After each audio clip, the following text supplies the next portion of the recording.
Last episode on Dark Dunedin. There were 3 women in a play. Were they witches or sisters or both?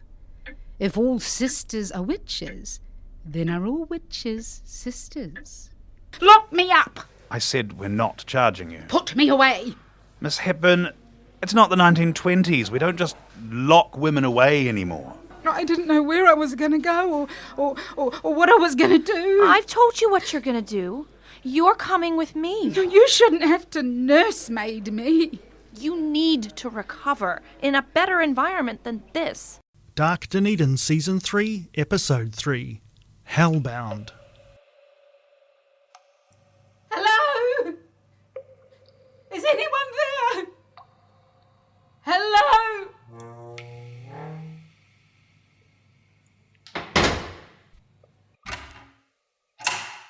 Who's there? Is that... What's a... With the whirling of time comes the Avenger, ready to duel with the past's offenders. Heaven hath no force like a woman who returns to annihilate the hell where her beloved burns. Into the eternal darkness, into fire and into ice. You'll burn, bitch! Burn! You don't see me, but I see you. I am Louise Hepburn, an invisible woman in the Edinburgh of the South. You shun the watchers until you need to break open our memory banks. This is a story about my Dunedin, Ōtepoti, the place of the steep points at the bottom of the world. Someone else would tell the story differently, but this is my story. Hell breathes as heaven looks on.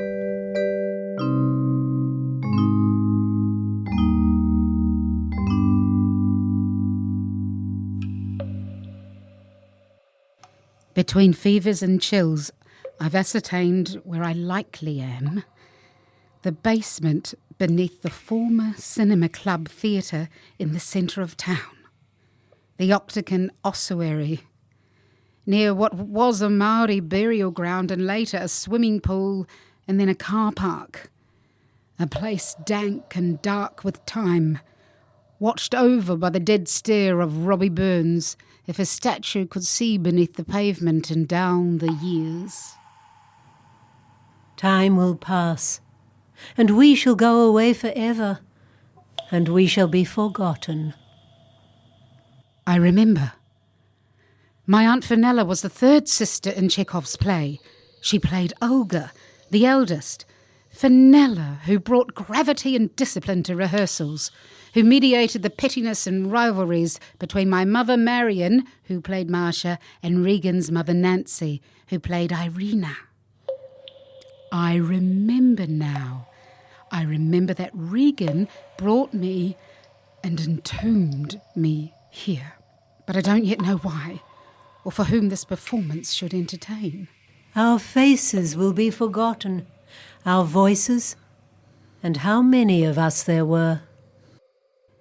In rehearsals, when Marion or Nancy would threaten to walk off or upstage each other, it was Fenella who refereed.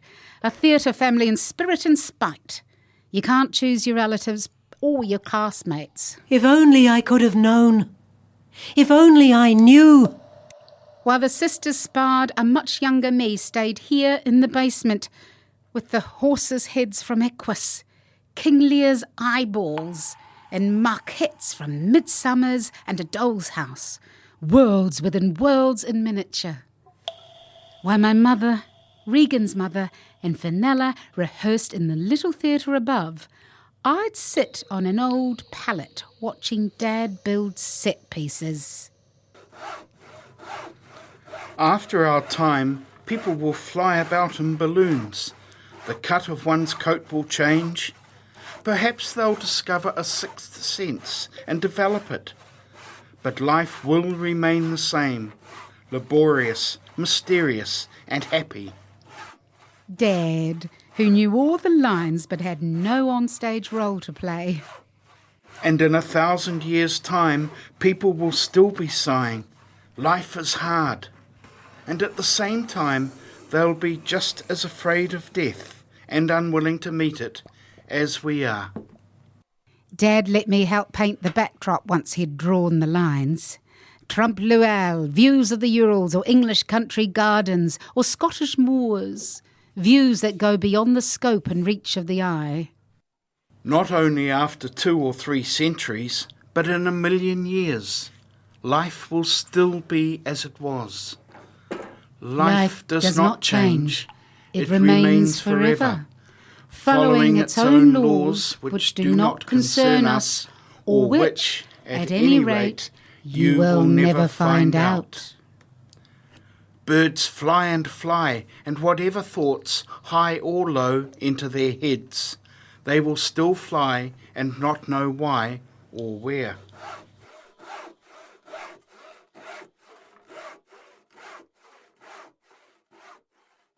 Come take me by these lily-white hands.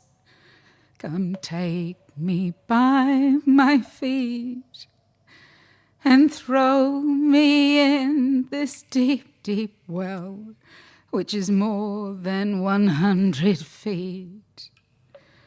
And the wind did howl, and the wind did blow, la la la la. La la la lee. A little bird lit down on Louise. Lie there, Louise, till the flesh drops from your bones. For the girl you were in that merry green land can wait forever for you to come home. And the wind did howl, and the wind did moan, la la la la la, la la la la lee. A little bird lit down on Louise. You look much more awake today. How long have I been here? 36 hours. Just long enough to keep you cold before I warm you up. I can't feel my fingers or toes anymore. It's so provincial in this town. It doesn't even snow properly. Even the snow is pathetic. Only you don't get to see that or feel it down here. Just beetles and rodents. Was this always to be one of your research sites? Unofficially, and my only one at that. Are you really an architectural archaeologist? Does it really matter at this point? My father used to build theatre sets and props here. I know. Those are some of his maquettes in the corner. Amazing that they've lasted until now. How do you know about the maquettes? The dressing rooms were over there. Mom spent a lot of time in here, where you are now. No, I was here. Not always. Most of the time. Some of the time. The rest of the time, it was just the two of them, alone in the dark. Why? Why are two people usually alone in the dark? I never knew Dad spent time with Nancy. Why would you? He certainly wasn't thinking about you. He gave her the cameo ring here. It's amazing she got to keep it. That she still had the ring to give to me. And now the two daughter-sisters are here together with their matching rings. Us? Sisters with sister rings. But, as Masha says in the play, Three Sisters, I don't need anything, but injustice enrages me. Is it an injustice that can be rectified?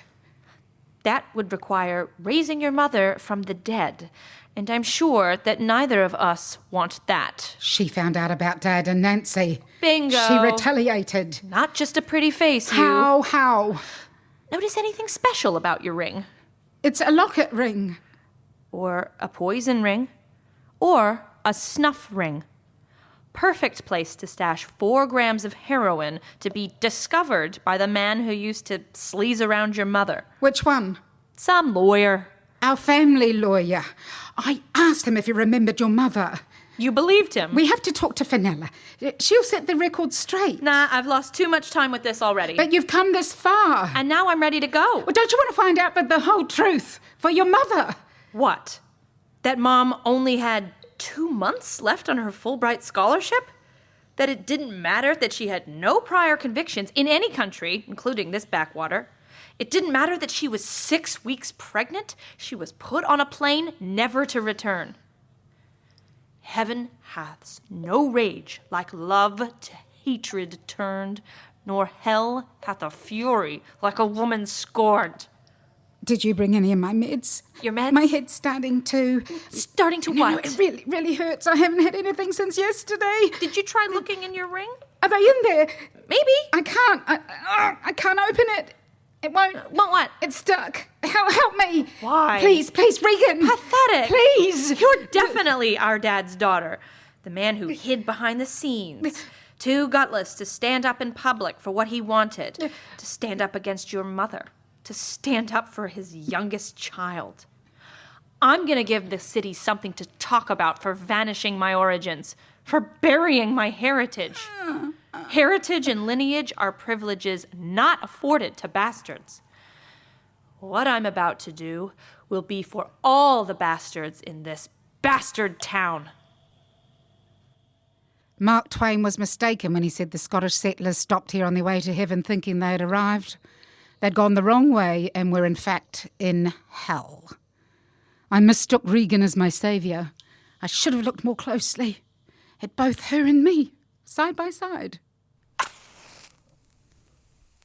And she was right. I wouldn't be cold much longer. I don't know why I'm so happy, Marion. Well, Nancy, when you get happiness in snatches, in small pieces, and then lose it, like me, then, little by little, you become coarse and ill-tempered. Something ought to be done about that. I'm seething right here. He'll come in a minute. I'm tired of winter. You wouldn't believe what beautiful thoughts I had. What thoughts? I've already forgotten what summer's like. Beautiful snatches of lost thoughts. Fenella, can you turn it down? What? The TV! What about it? Turn it down! Oh, right. Why all this cop drama anyway? I'm practicing my dialects, immersing myself. And giving me tinnitus. How's this one? Ma'am, step away. Bronx? Astoria, Queens. Okay, let's take things back. After Psycho Regan lit the fire, and she really is a psycho, there's a psych report to prove it. After she lit the fire, I passed out, resigned to being one for the ashes. However, the smoke set off the sprinklers in not one, but two of the establishments above. At the cafe, a mother on a rare coffee break without her 6-month-old had to abandon her latte and rhubarb slice. At the fusion restaurant, a translator had to do some extra fast talking to usher out the senior council staff and delegates from our Chinese sister city, all the while acknowledging appropriate cultural niceties. Psycho Regan was apprehended at Oturihua. Her plan was to drive to Queenstown Airport before winging it to Brisbane, then on to Houston. Turns out she's got a track record of starting little fires back in the States. The notion that arsonists are always men is sexist, FYI BTW, as I've now learned.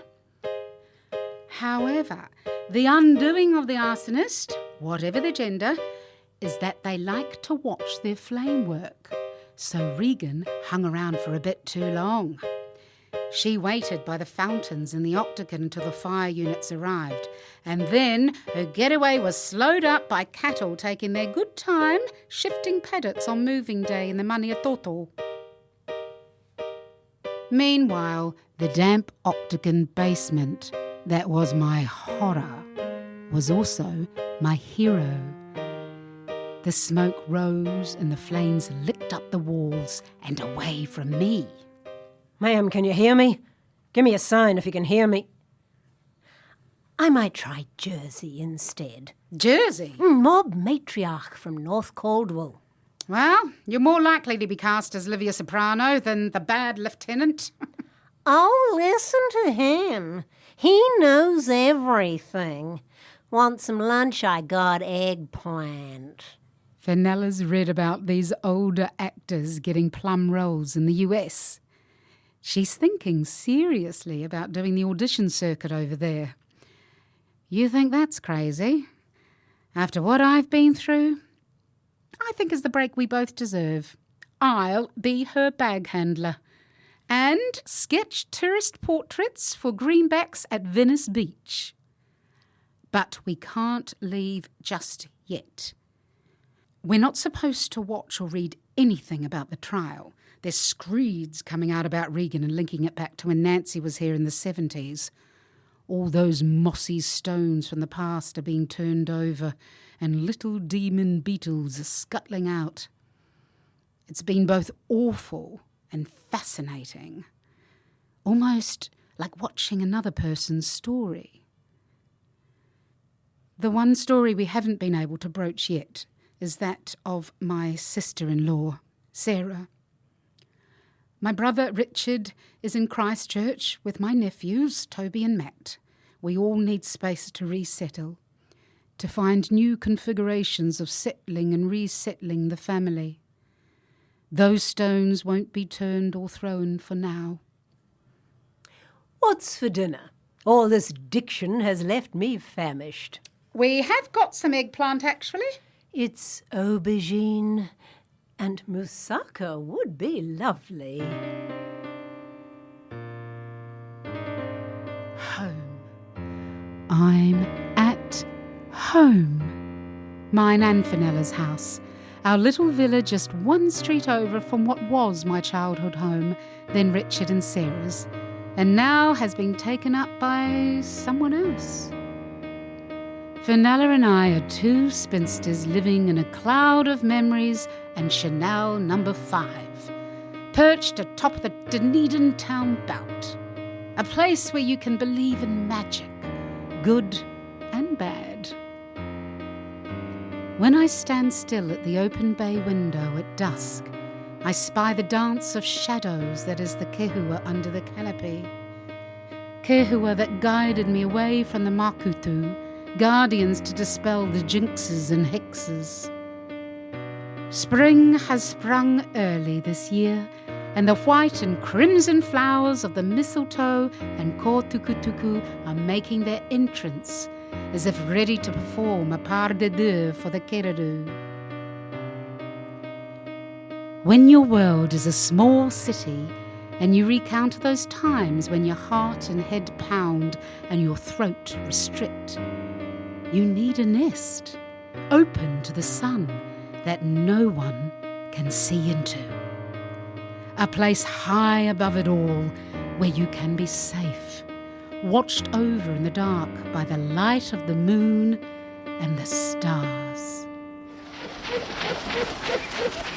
Dark Dunedin is a production of Prospect Park, New Zealand, based in Otipoti, the Edinburgh of the South. All episodes are written and directed by Emily Duncan, produced by H.J. Kilkelly, and recorded at Otago Access Radio. Dominic Angelo-Laloli is the technician, and original music is by Marama Grant. Original artwork by Jess Newton. The actors in this episode are Julie Edwards as Louise Hepburn, Kelly Hocking as Regan, Terry MacTavish as Fenella, Brian Kilkelly as Anthony, Allison Horsley as Nancy, and Jessica Latton as Marion. Dark Dunedin was produced with support from Creative New Zealand, Dunedin City Council, Archive Birds New Zealand, and Dunedin UNESCO City of Literature.